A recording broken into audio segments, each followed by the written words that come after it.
Mr. Ngwato, now the time is 9:38. We were supposed to start at 9:30. We were all here at 9:30 except you. What went wrong or what happened? Morning, Commissioners. Yeah. Commissioner, I profusely apologize for the 8 minutes delay in time on our side. Unfortunately, I had to start at the Higher Court, but I have communicated the fact that we are at the Higher Court so that we can have the necessary documentation being stamped and accepted by the Higher Court. And for that, with traffic and accreditation just to come in, that delayed us with that 8 minutes. I profusely apologize. That is not in any way manner to disrespect the Commission. You said something about communicating. What did you say? I think you said communicated. Or did I? Yeah. Sorry, Commissioner, I didn't get that clear. I thought somewhere in what you were saying, you said something about having communicated. Did I mishear? Yes. Since at about 7 o'clock this morning, I've been in communication with the attorneys of the Commission. Also in terms of exchange of documentation, where they were not having received necessary documentation. Did that have anything to do with the possibility of you being late? Yes, my colleague did communicate. He's just outside, but I will give you that. I can be able to give the details in terms of who exactly should communicate that we're running slightly late. Or we might. But in any event, Mr. Ngwato, you knew that you had to be here at 9:30. I do not understand why you would have had to go to the High Court personally. Surely you have other people in your law firm who could do that. And that's a very simple, attending to court and making sure that the matter is properly registered, assigned a case number and all that. That's a very minor, yes important, but very minor administrative issue, which could be done by anybody. It could even be done by administrative people who are not legally trained. Why it should take the owner of the firm, I assume you are the owner of your law firm, to go there and attend to this, it just does not make sense at all to me. For you to then make us wait for you, for something that could be done by someone else. For example, last week, you were there with please remind me, Mr. Malika. You were there with Mr. Malika. Why could Mr. Malika not attend to that? Or whoever else for that matter. This is totally unacceptable, totally unacceptable. It's actually unprofessional conduct to make us wait. Why did you not communicate with Mr. Shaskalsen? Mr. Commissioner, like I indicated, that I've been in contact with the attorneys. Why did you not communicate with Mr. Shaskalsen? I don't have Mr. Shaskalsen's direct number. You were communicating with the Commission's attorneys. You could easily have gotten his number from them. That's not an excuse. Commissioner, maybe if I'm given a chance to respond, then the Commissioner will appreciate. Yes, go ahead, please. Go ahead. Thank you. As of yesterday, Commissioner, I have 6 times called DM attorneys, and I spoke to Mr. Mbao to give me the number of Geraldine Berger, who I know and have been introduced since the beginning of this proceedings to be the person, to be the contact person. For the entire day, I was not given those numbers. This morning, I spoke to the main director of DM attorneys himself, and I indicated my disappointment that their law firm, since yesterday, I've been communicating with one of the officials just to get through to Geraldine Berger, and I could not get those details. I was quite very happy when I now deal with the main director, and we started exchanging since this morning. We're traveling with one car. When we were just about to arrive, and there was requested to have a copy of the High Court, I indicated to Mr. Mokhasho that for some reason since this morning, my phone cannot open PDF documents. So I'm waiting for Mr. Malika to come outside court. I'm standing outside court so that I can send the necessary documentation to him. Unfortunately, in this particular instance, there was never any malice or any intention on our side to disrespect the Commission. I've been up since 6 o'clock this morning dealing with this particular matter. We left our office 2 o'clock this morning. Mr. Ngwato, I will say this, and I do not want us to engage any further on it. What you say from where I'm sitting are excuses that are totally unacceptable. I maintain what I said earlier, which is that knowing that you had to be here at 9:30, there was no reason for you to attend to a minor, yes, important administrative issue that could have been attended to by anybody. Totally unacceptable. The discussion is closed. Well, we Yes, apologize Mr. for that, Commissioner. Sorry? We apologize for that. Thank you. Thank you. Yes, Mr. Chaskalson? Chair, Mr. Ngwato was going to move a postponement application. Yes. Mr. Ngwato, we have before us your postponement application. Can you proceed to move it, please? Indeed. Commissioner, I must appreciate and thank the Commission for having granted us the postponement last week. And indeed, we definitely used off the time to the best of our ability as was granted since last week. However, since we started finalizing the documentation, certain things really cropped up and showed and changed the direction that we were taking, which therefore since necessitated this application. As it's commonly known, we are the creatures of instruction. It's our client instruction then to bring an urgent application in the High Court, purely and solely for two reasons. As the Commission is in possession of the papers, I take that the papers might have been read and apologize that they've been submitted to the Commission almost on the 11th hour. The first reason, Commission, is the same reason, one of the reasons that we mentioned last week, that the applicant,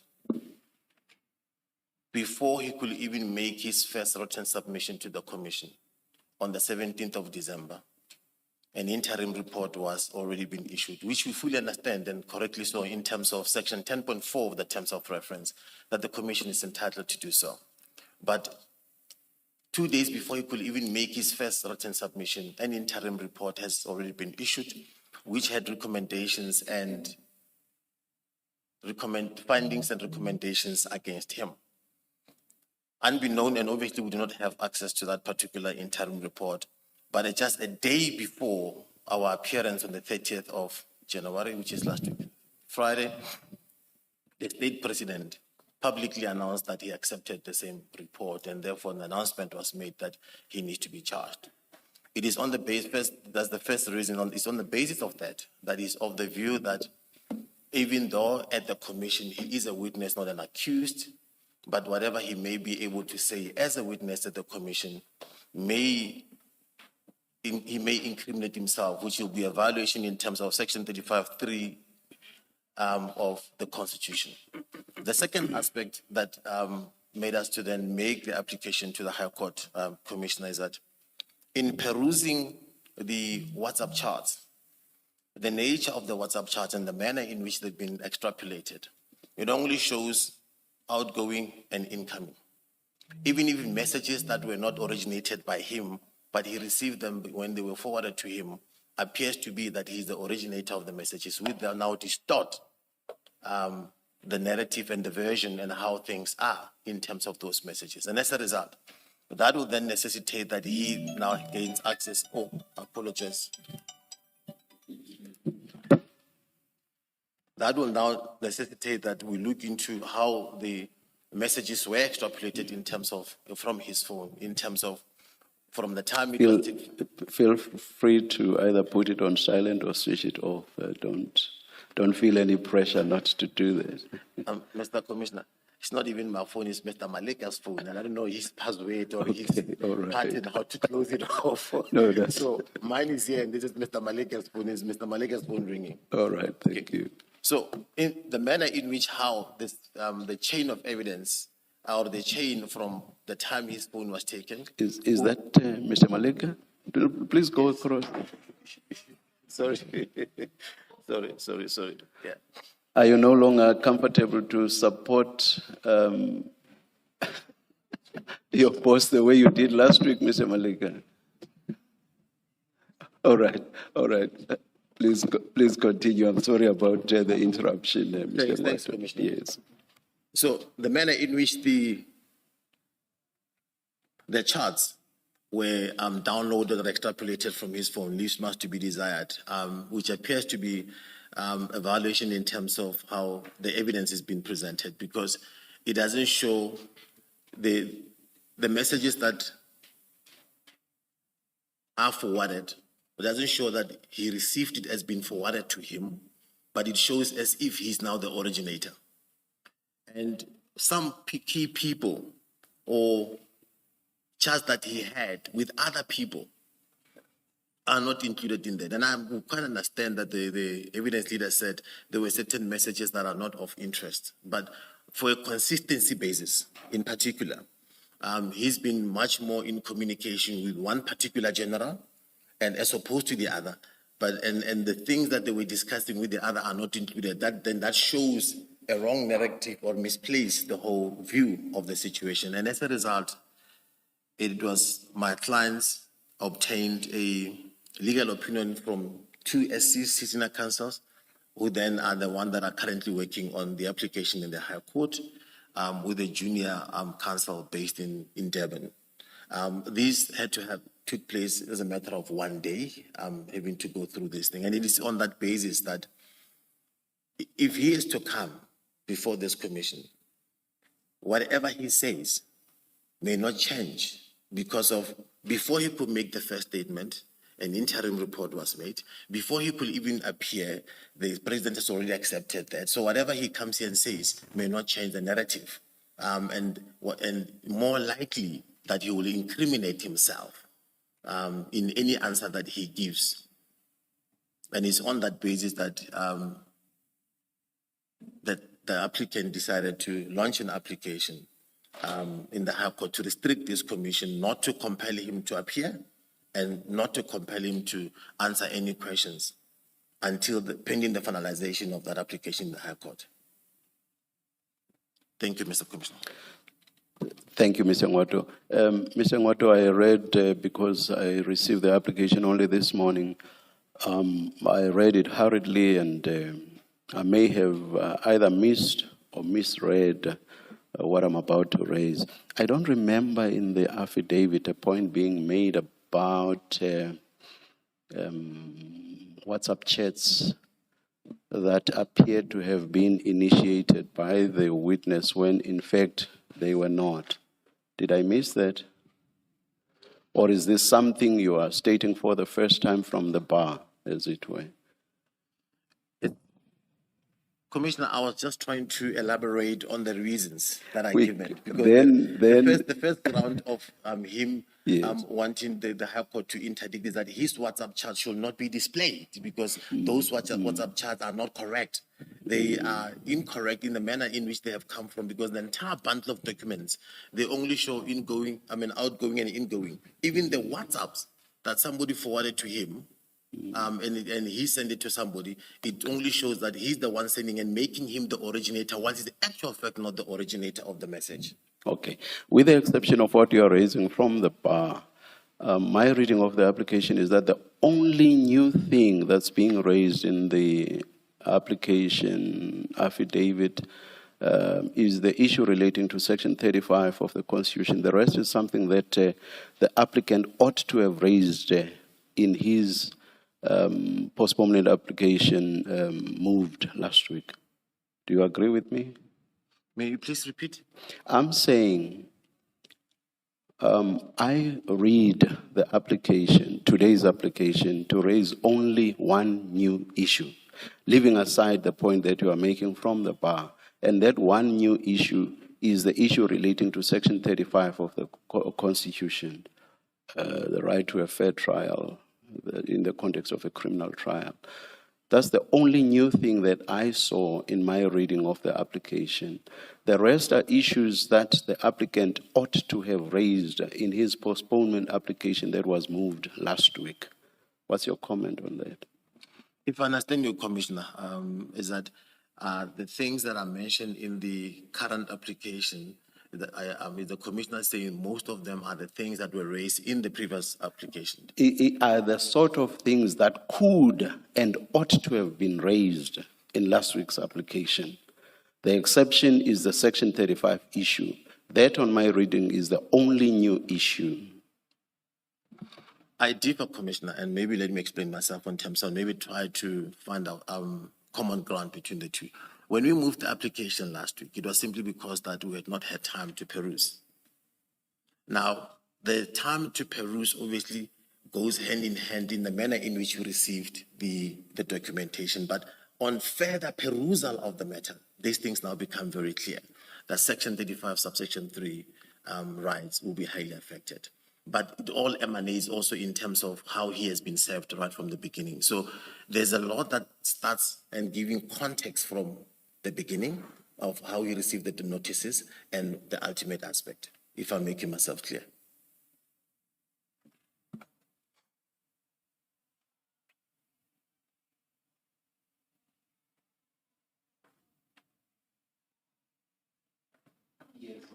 Yes, Mr. Ngwato. And maybe just to conclude, Commissioner, we obviously gave the client a legal advice in light of the Zuma case, and I'm quite aware that the Commissioner is quite vested with that case, if not that participate in that case. And we had to distinguish between the rights of an accused as opposed to the rights of a witness. Because you could not invoke the right to remain silent because he's not an accused in here, he's actually a witness. But as a witness that is already being charged, is more likely to incriminate himself, which now prejudices his rights. And hence the focus in terms of that is the Section 35, subsection 3 rights that could be violated. Thank you, Mr. Ngwato. Thank you. Thank you. Mr. Chaskalson? Thank you, Chair. Chair, this application needs to be seen in the light of the chronology. The witness has known he has to give oral evidence at this commission since sometime in November last year. He knew about the date of 30 January more than 2 weeks ago. He was provided with all of the WhatsApps that have been made available to the commission on 22 January. That was 12 days ago. He has no basis from preventing the Commission from having regard to those chats and from confronting him with those chats. But if he wanted to do so, he wanted to bring some application in that regard. The time to launch that application was 12 days ago. He chose not to. Instead, he delayed until 28 January, that was 2 days before his hearing date, and sought a postponement of hearing so that he and his attorney could work through the WhatsApps. He brought his postponement application on 30 January. It was moved on 30 January. By that time, he knew about the recommendation in the interim report, but he elected not to address it in his postponement application. He successfully derailed the hearing set down for 30 January and was given a postponement to today. Then this morning, he brings a new postponement application. This one is linked to a High Court urgent interdict application that he's apparently now served, and that in draft form was attached to the postponement application. According to the draft notice of motion, the High Court application is to be heard on 10 February. That's in a week's time, so it would derail any prospect of him testifying this week. The relief sought in the High Court application is framed in a confusing fashion. Prayer 1 is relatively simple, it's the urgency prayer. Prayer 2 is a prayer for an interim interdict restraining the Commission from compelling the applicant to appear before the Commission until, quote, finalization of this matter. Prayer 3 is a prayer for an interim interdict restraining the Commission from exhibiting the applicant's WhatsApps pending, quote, finalization of this matter. So 2 and 3 seem to be prayers for interim relief. And what are they contingent on? They're contingent on prayer 4, which is the prayer for final relief. And that's a prayer for an order reviewing and setting aside the notice in terms of Regulation 10.6 and the summons directing the applicant to appear on 30 January. So that they want those two documents or instruments set aside. And they want them set aside because they were issued, quote, whilst having issued an interim report to the President with findings and recommendations against the applicant on 15 December, and which the President implemented on 29 January, which is contrary to the rules of evidence and principles of fairness. So that it seems to be this new fair trial complaint. And that's the final relief. Now, the urgent is a complete abusive process. If it was going to be brought at all, it should have been brought long ago, and certainly before last week's postponement application. But in particular, the prayer for interim relief preventing the Commission from exhibiting the witnesses' WhatsApps is utterly hopeless because it is completely unrelated to the prayer for final relief. Even if the witness were to obtain the final relief in prayer 4, there is nothing that would prevent the Commission from exhibiting his WhatsApps. The ordinary rules of evidence in courts don't apply to a Commission.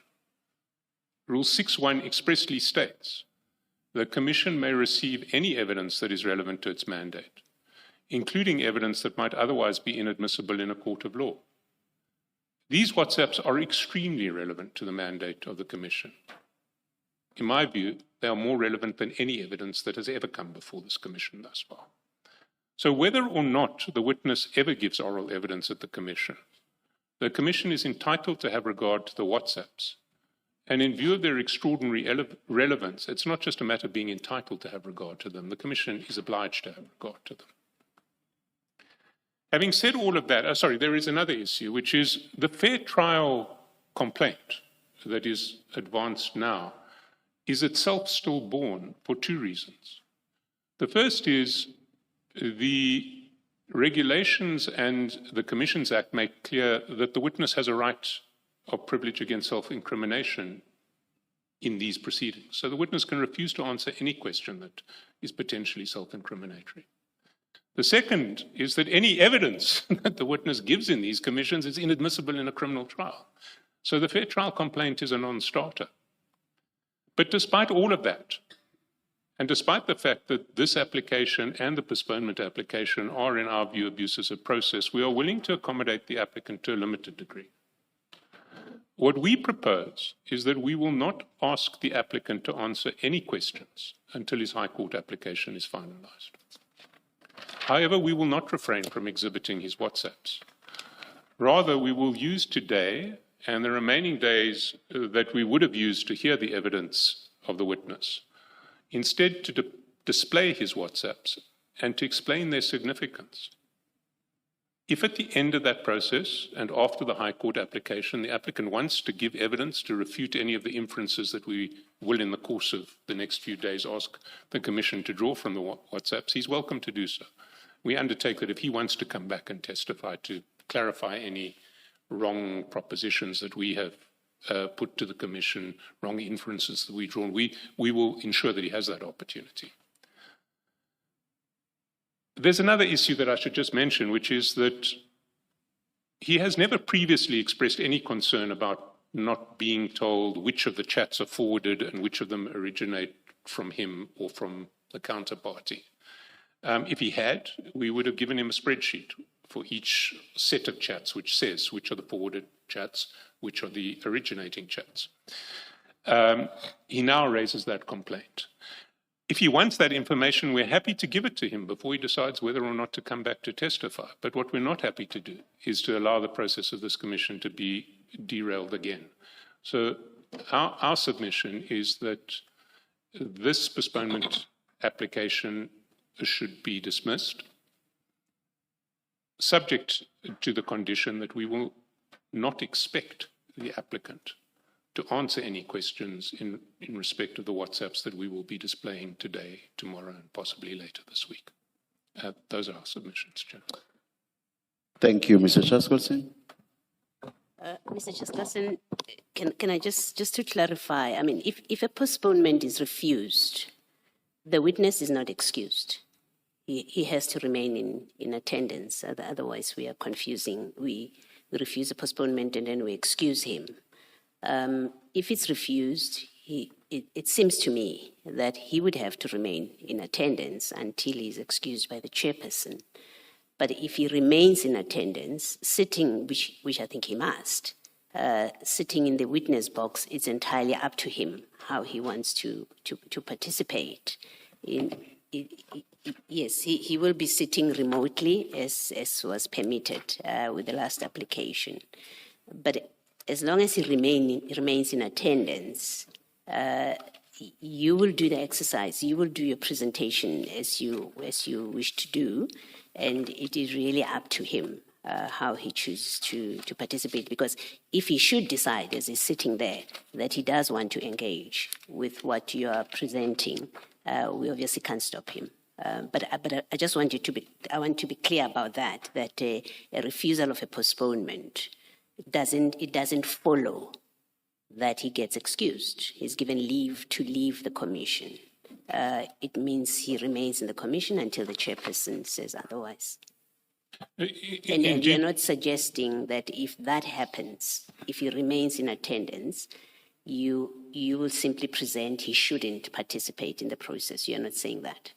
No. If he is entitled to participate as much or as little as he wants to. Thank you. Mr. Mwato, if you have any reply, but there are two specific issues that I would like you to respond to. First, the point made by Mr. Shaskalsin that the Section 35 point is still born for the reasons that Mr. Shaskalsin gave. I'm sure you remember them. And then secondly, the exhibition of the chats and commentary on them, which is how Mr. Shaskalsin proposes to proceed today. So your comment on both those and whatever other reply you may wish to make, please. Thanks, Commissioners. Commissioners, there were 4 aspects that I wanted to respond to based on the statement by Mr. Shaskalsin, and 2 of them actually emanate from the same aspect.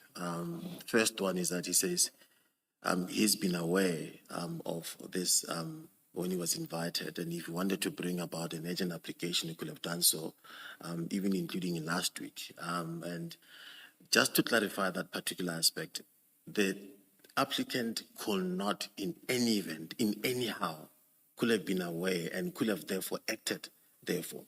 When the interim report was issued on the 15th of December, before he could even submit his first statement, he was not aware of the interim report. And the interim report is a confidential document that goes to the president. Nobody has an access to it.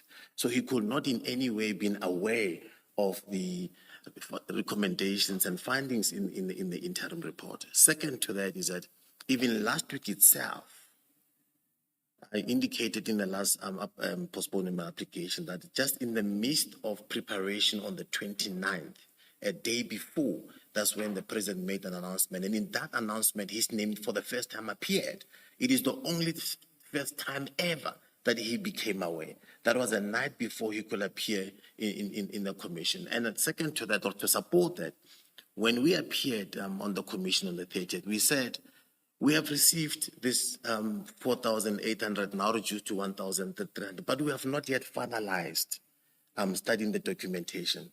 So he could not have at that time appreciated what his rights and what his rights are because he had not even gone through the documentation. So it is incorrect to then suggest that had he wanted to bring this thing, the matter he would have done so, and therefore there is no agency in the matter. And that's the part that will be argued in the High Court in terms of when did whether the matter is urgent or not.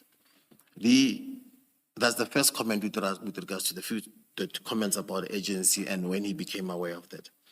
The second aspect will also go together with the Section 35, subsection 3, in terms of the right to a fair trial. Is that now that he has have gone through the WhatsApp chats and now appreciate the veracity and the implications brought by these WhatsApp chats that he has now finalized yesterday, it became quite very clear that whatever answer, especially in light of this recommendation has been accepted, whatever questions they pose or whatever WhatsApp they display will implicate him in the next criminal proceedings that have already been approved by the state president, whether it's criminal proceedings or internal. So it greatly then affects the right to a fair trial in terms of him being able to, him possibly implicating himself, but also I indicated that these WhatsApp chats, in the manner in which they've been extrapolated, which now the evidence says if there's a need for that, they could provide. They've been extrapolated or in an incorrect manner. And I gave an example of a WhatsApp that has been forwarded to him is now being portrayed as he is the originator of that WhatsApp. So even if you display them here, it will be misleading the country because it's going to be seen as he was the originator of that WhatsApp, whilst in actual fact he's not. And as a result of that, it then brought about in terms of whether the authenticity of these WhatsApp messages. Because how was the phone taken? What are the qualifications of the person who downloaded the WhatsApps? How truthful are these WhatsApp chats? Because in so doing again, will be a violation of his rights because we already identified quite a great number of them that they were not originating from him, but they are now being displayed as they originate from him. Now, with that being said, is that this commission will then be failing its own mandate because the mandate of the commission is that in terms of the terms of reference to their allegations, assess the information, and then make a determination if there's a prima facie evidence against a particular person. In this particular instance, decisions already been made, recommendations have been made, but more importantly and central to that is how these WhatsApp chats have been obtained from his phone. It must also be remembered, Commissioner, when you received the first notice, it was not about WhatsApp chats from his phone. It was WhatsApp chats from somebody's phone. That's the point when he received the first notice and the summons. The only time he now receives WhatsApp chats from his own phone, and the evidence later testified about that, how they struggled to get the information from SAPS. They only got it last week, and therefore they were able to work it out. Was just last week. And therefore he could not have appreciated the nature of the WhatsApp chats any time before. He could not have appreciated the fact that you could bring an urgent application anytime before until the state president makes an announcement on Thursday last week, and he was to appear the next day. And to respond to the two aspects that you said, I must maybe have a look at it. That in terms of Section 35, is the right to self-incrimination. Is that those WhatsApp chats are just the same as any oral evidence or any type of evidence.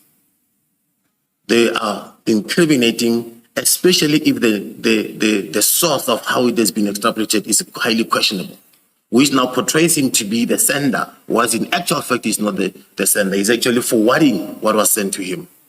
He's not the originator of the message. And in terms of the terms of reference of this commission, one is that the commission need to look in terms of how criminal or drug cartels have infiltrated SAPS. And if there's a message coming from a person that perceived to be part of the cartel and sent to him or forwarded to him, and now he forwards to somebody else, and now he looks as if he's the originator of that. That makes him to be participating or having facilitated in the organized crime. So there are far much reaching implications, and hence the application to the High Court is to forbid and restrain this commission from using those WhatsApp chats pending the finalization of the High Court application. Thank you, Commissioner. Mr. Ngwatu, you've heard, and I assume that you know that to be a position of law, but you've heard Mr. Chaskalson say that anything that this witness says in this commission may not be used in criminal proceedings. So when you speak about self-incrimination, that is handled by the Commissions Act, which says, and the established law, that any evidence he gives here may not be used against him except for perjury, if he perjures himself there. So I expect that then that's not an issue. That's not a ground to avoid him testifying. That's one. Two, you make an assumption without a basis of what will be required or required of the witness to answer in any processes that the president has announced must follow, arising from what we have referred to, that there's prima facie evidence.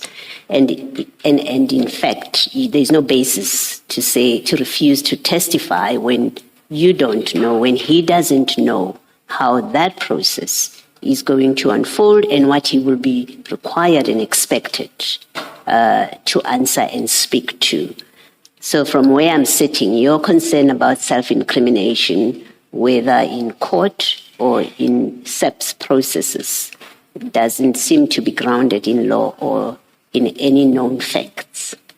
And that in my view, should dispense with any concerns about self-incrimination. Two, you seem to, you're concerned, firstly, the witness seems to want to know in advance what he will be asked before it is put to him. That's how I understand the complaints, the grounds on which you're seeking this postponement from what has been said in the papers that you have filed with us here. That he wants to know what he's going to be asked because the language he uses is, I'm going to be asked questions in an open-ended fashion and I don't know where it will go. And that's a repeat of a theme of last week when you applied for the postponement. It was pretty much the theme. He doesn't know what he's going to be asked and it could go anywhere. But that's true for every witness. That could never be a ground, in my view, for any witness to be excused from testifying. So that's two, and you can say why I haven't heard why you say that's a ground for a witness to refuse to testify. And lastly, the issues you referred to about it's WhatsApp messages from other people forwarded to him. He doesn't know who downloaded them, the integrity, and he doesn't know the integrity of that process. But that's matters that witnesses get to speak to when they're in the witness stand. And I want also to note that there are two, from what you've said, there are two tranches of documents. There's the first batch of documents that he got previously, and my understanding on Friday of you was that he has no difficulty testifying to that. So it's not a blanket concern. Last week you said to us he has no difficulty. In fact, I remember saying to you, so we could proceed today on that first batch of documents and you wouldn't have caused a postponement. And you said yes. So your complaint doesn't relate to that. So you should be perfectly able to speak to that first batch of documents. The second batch is the 4,500 pages. Again, I'm going to repeat myself that what you're raising as matters of concern are matters that many witnesses have to confront on the witness stand, and they say, but this is not from me, it was forwarded to me, it's not mine. Those are answers that your witness should be able to give, and I don't see why that would preclude, why he would be precluded from saying that. It has not been suggested that he wouldn't be entitled to do that, but importantly, it's not grounds to refuse to testify. Thank you, Chair. Thank you, Commissioner. I think, Madam Commissioner, you raised 4 points that I have to address and respond to. The first part being, we're making an assumption without a base that he might incriminate himself. I wish to submit with the greatest respect that the basis in which we're moving from, Madam Commissioner, and if I were to combine this aspect together with the last aspect that you mentioned in terms of the first part of the documentation. And when we approached the Commission the first time last week Friday, we clearly stated that the first part of the WhatsApp chat he received, they were not WhatsApp chats from his phone, but he was asked to make comments about it. And he had no problem in doing so, and then he has since submitted to the Commission. The challenge and the problem to compound the problem was that when we now received the WhatsApp chats from him, we're given short space of time. But secondly, or on top of that, was the pronouncement by the president. Now, when the commission now states that there is no basis for him to incriminate himself, is that the president has already made an announcement that he must be charged. It is a matter of administrative process that at any given time from now onwards, he could be charged. And it is true, he does not know what is going to be asked about. And if it's even worse with that he does not even know what is going to be asked about, that he could be saying things with the hope of clarifying and assisting the commission while digging a grave for himself. And then that becomes a dark room to walk into and navigate, because you're now walking into this dark room that you don't know. It even makes it even worse. But when we approached the commission last week, we never at any given point asked to be given questions. We stated that yes, he was never given questions, but we never make any demand of being given questions. Now, that becomes a problem when you now finally receive the documents and you finally study the documents. And you find that the documents that has been given to you, and I don't want to suggest that this evidence that has now been given to you is being tempered to suit a particular narrative.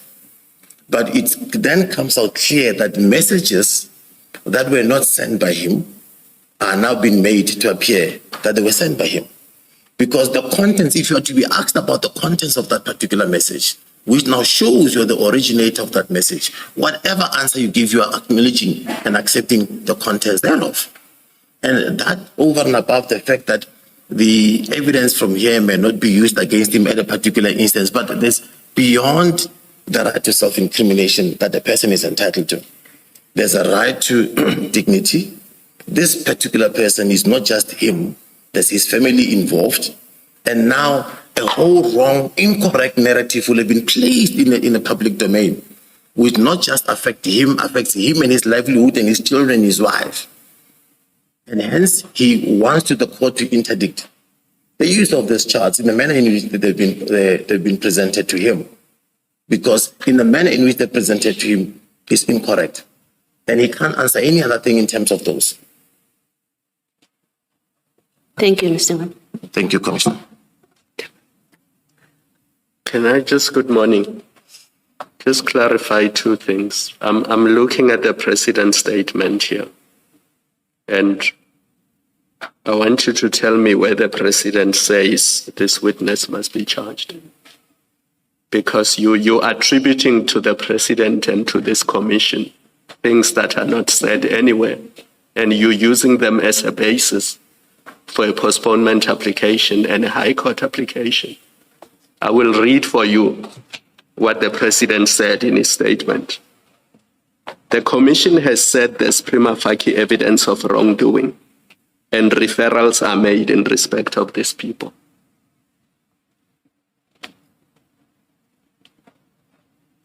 But you making an application on the basis that there's a criminal case and somebody has been charged.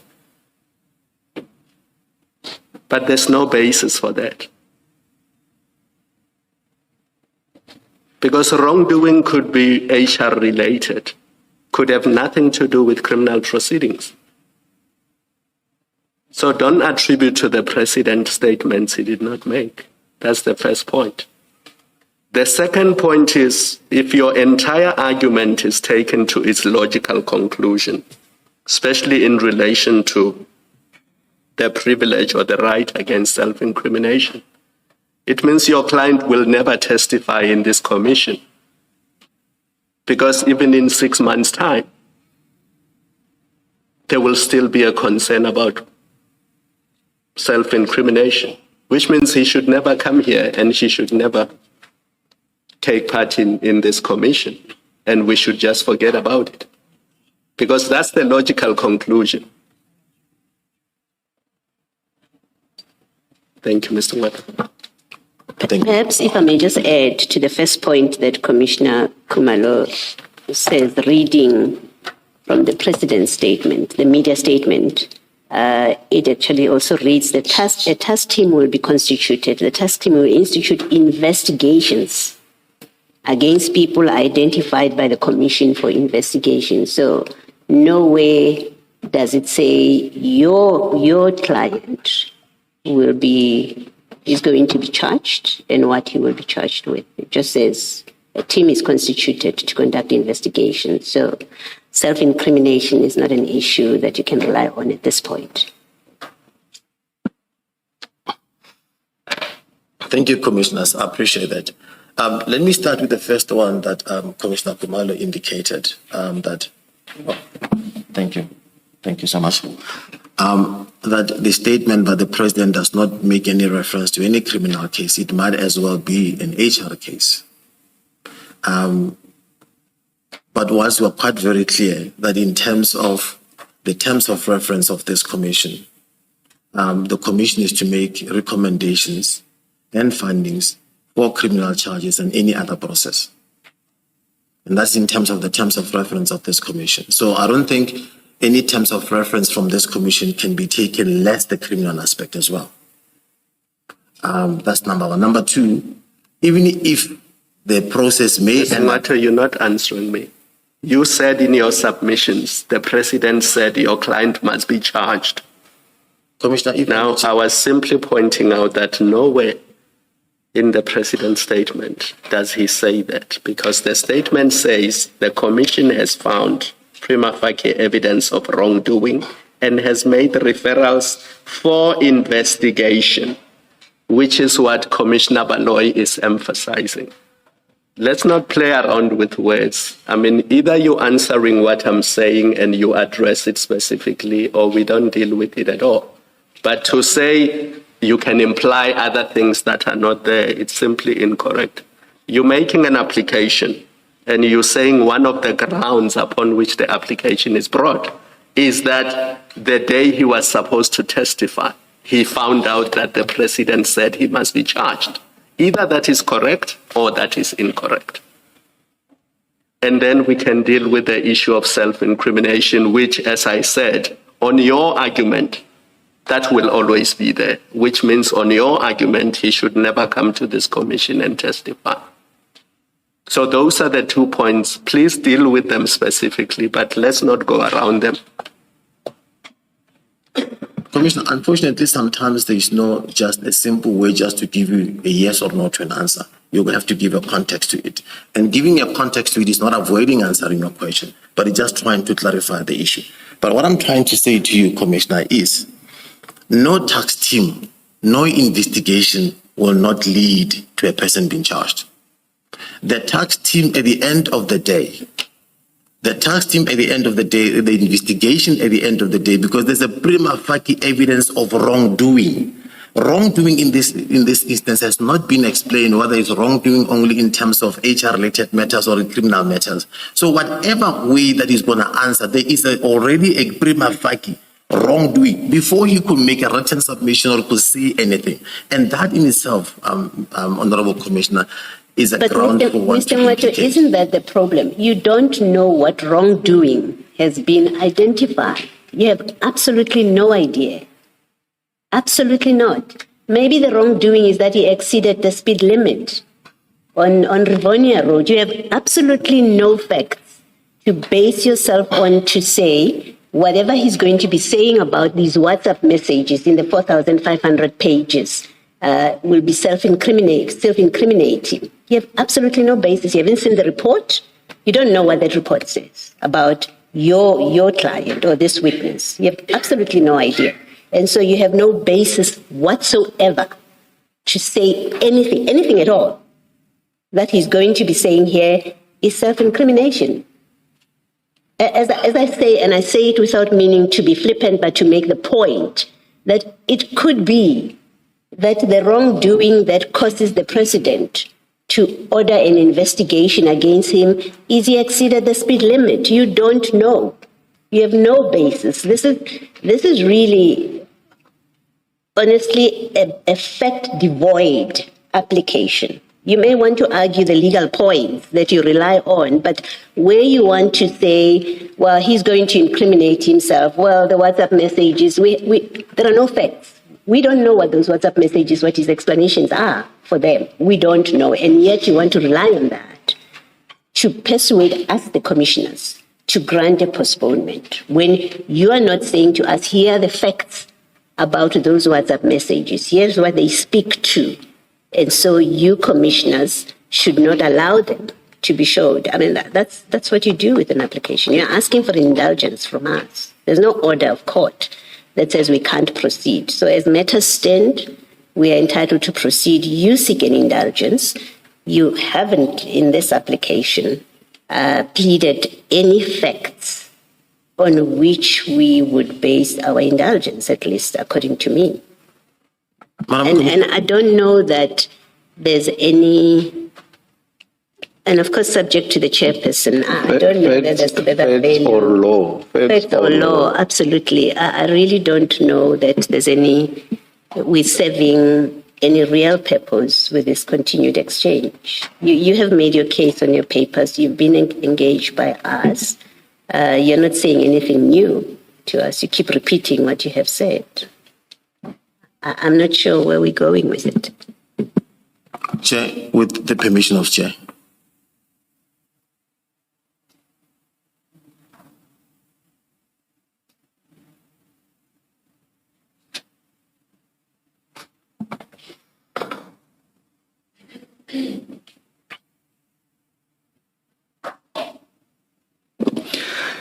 Yes, Mr. Ngwato. Thank you, Chair. Chair, I really don't want to appear not listening and taking the cue from the Commission. But I really have a serious problem with the following issues that there is no basis. Chair, the Commission is based on the terms of reference. The terms of reference are quite very specific as to what the Commission need to inquire. It is not any other thing. And the specific issues that the Commission need to inquire is to establish the following issues. One, if there's any infiltration in... Can you please, we all know what the terms of reference provide. So when we look in terms of the answers is to give, it is not just any other thing, whether it's a speed limit or anything else. It is specifically in terms of the terms of reference of the Commission. We serve as the basis. If they say there's a prima facie evidence of wrongdoing, that is in terms of the terms of reference of the Commission, not nothing in anything else. And it is that, Madam Commissioner, that we have looked in terms of what the terms of reference of the Commission is. We have looked in terms of the WhatsApps. We have looked in terms of the process. We have looked in terms of the answer that they have to be able to provide. Is there any possibility of incrimination? Definitely there is. Whatever he's going to come here and say, he'll be incriminating himself. He'll be digging his own grave even deeper. All of this arises from the point made by Commissioner Khumalo with regard to what you said about what the President said. Can you please wrap up your response to that simple issue, please? Let's not open up the debate because you've addressed the debate with regard to other issues.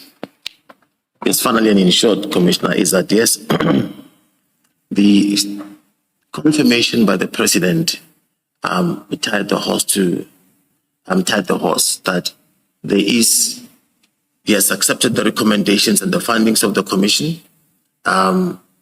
It must be said in terms of to investigate, which investigation will lead to the charges, because there's a prima facie evidence has already been established. And on that basis, that serves as the ground for him to incriminate if he continues in that particular process. Whether is it going to ever come before the Commission? Yes. After the finalization of the High Court, if the ruling of the High Court is that there is no merit, then he has to come and proceed. It's not like he's avoiding to come before the Commission. It's known in this country, if you refuse to appear before the Commission, you find yourself in contempt and the implications thereof. So he will come and appear if the ruling of the High Court is otherwise. Thank you, Commissioner. Thank you, Mr. Ngwato. We have read the papers in the postponement application. We have heard submissions on the application. We notice that today's application is replete with a rehash of the issues that were raised in last week's postponement application. The only new issue really is the Section 35 point.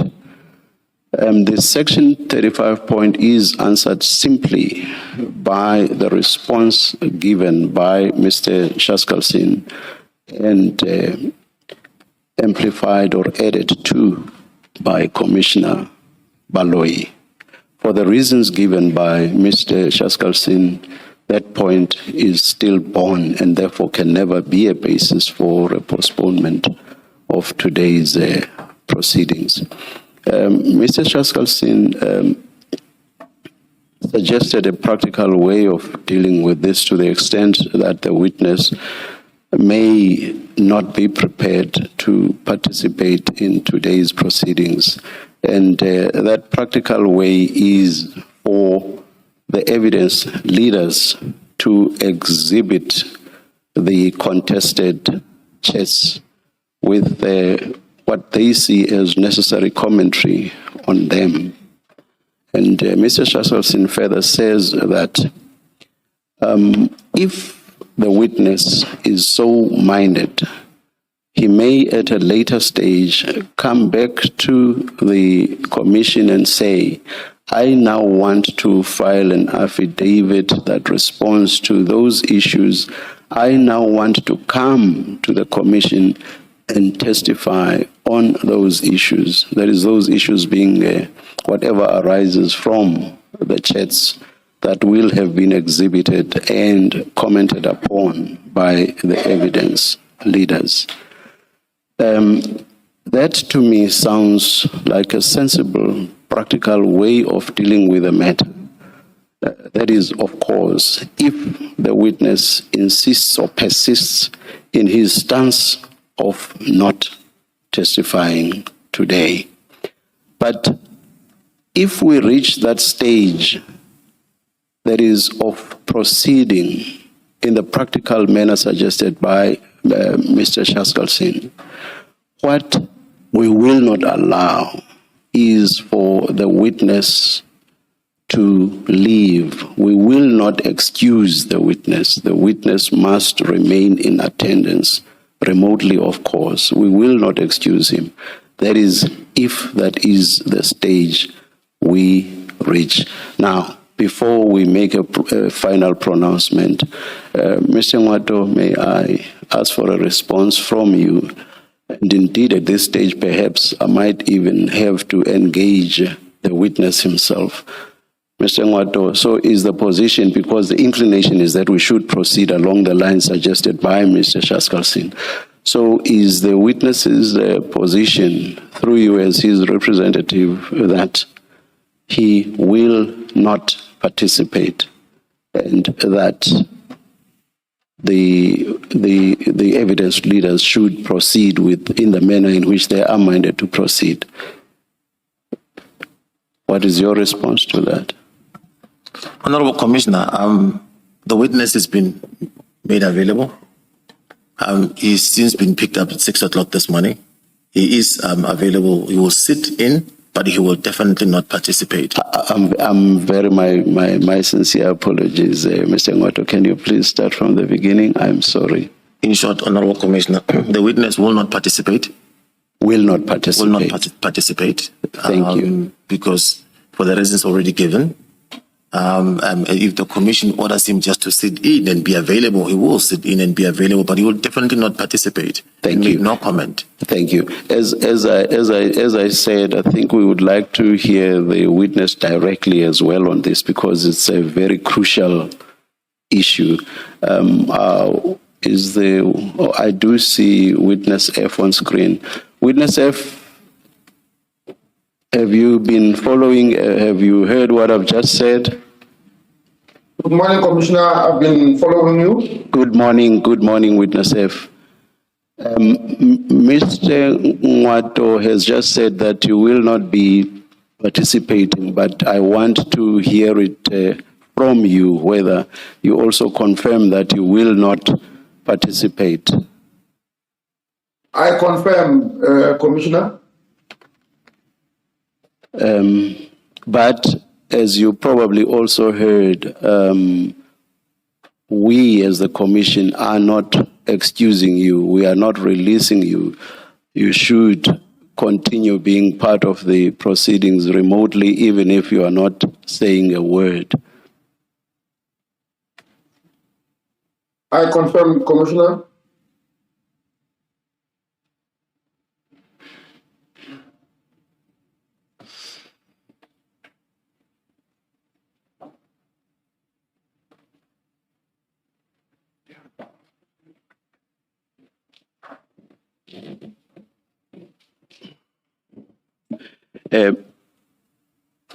Witness E, but I will ask both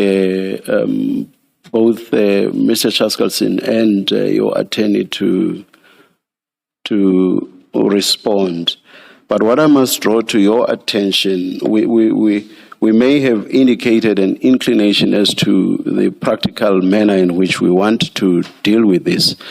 But we are just worried that what we are doing, which is informed by the practicalities arising from what was sprung on us this morning, may be seen to be creating a precedent for other witnesses. In terms of Section 6 of the Commissions Act, it is an offense for a witness to refuse to answer questions. So, to the extent that you say that you will not be participating, the entire context being that even if asked questions, you will not respond to them. That is an indication that you upfront are saying, I am going to commit an offense under the Commissions Act.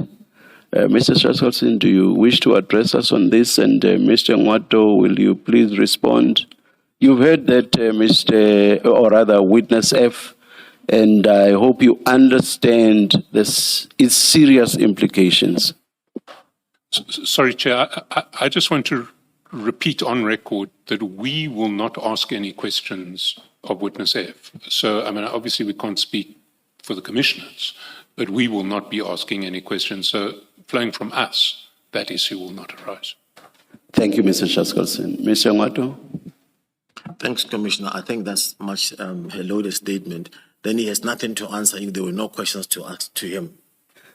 Although you can never anticipate that we will not want to ask questions. Mr.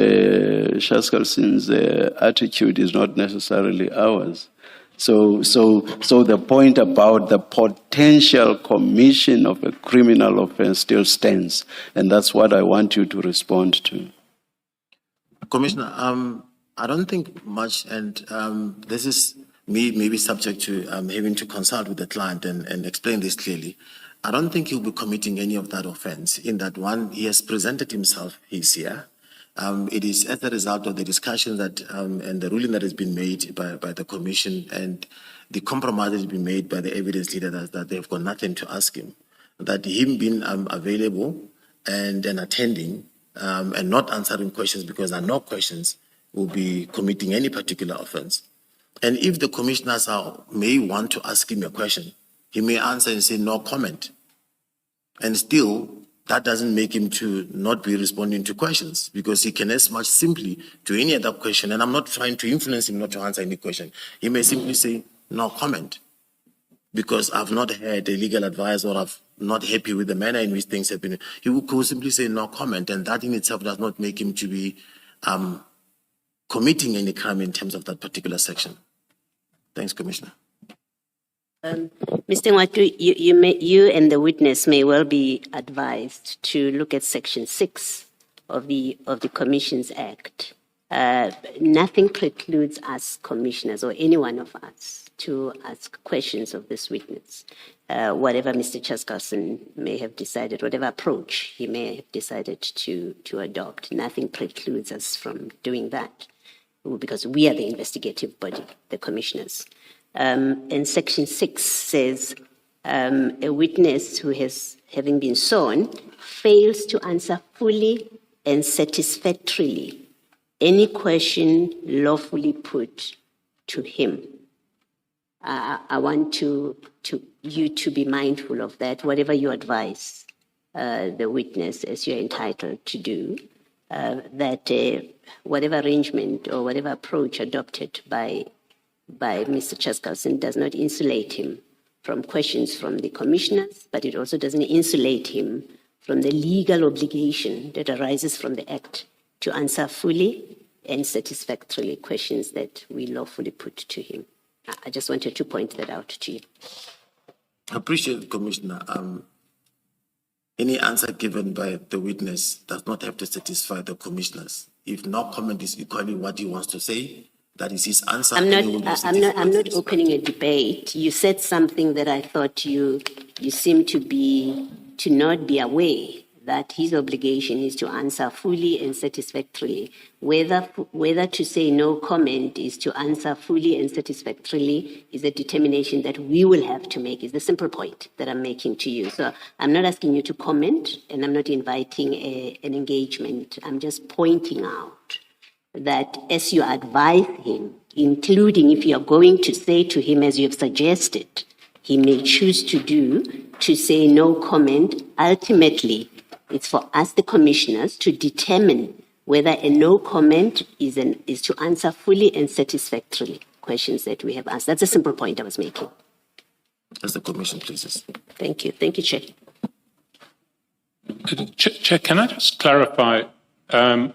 Is Mr. Maleka or another member of Mr. Mwato's firm present with witness F at the moment? Because there are issues under Section 3(4) of the Commissions Act, which gives witness F a privilege against self-incrimination if he's asked questions. And I just want to clarify that there will be legal advice available to him where he is.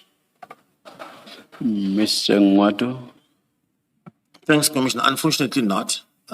We were all divided in terms of other team members have been at the High Court this morning, as I indicated, and Mr. Maleka is here with me. So the witness, unfortunately, is not with any legal representative from our law firm where he is right now. He is at the offices of the attorney. Okay.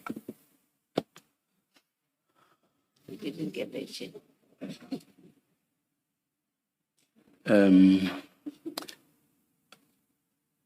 Why can't Mr. Maleka be with him?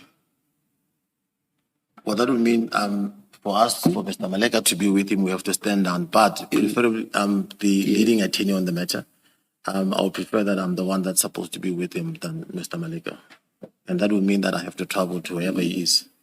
No, if need be, we would rather have to call him or something.